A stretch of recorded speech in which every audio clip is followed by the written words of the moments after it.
Скъпи приятели, публиката на село Ресен, тези добри хора в залата ви казват: вие сте чаровни, вие сте прекрасни, вие танцувахте и придадохте атмосферата на Аржентина в нашия салон.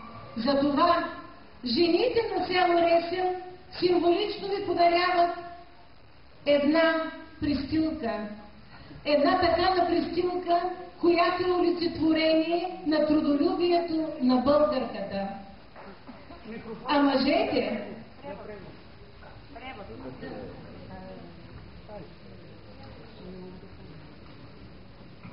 Queridos amigos, queremos deciros que sois increíbles esta noche y les regalamos un regalo también típico búlgaro. И да не се засегнат мъжете ви подаряват един такан тежкир, който е символ също така на трудолюбието на Ресен. También aquí para los hombres, също така ви подаряваме една вязана кърпичка. Момче и момиче играят българско хоро.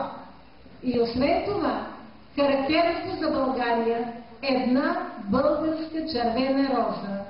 Тази роза е уханието на България. Но искам да ви кажа, че тя има и бодви. Но за враговете на България.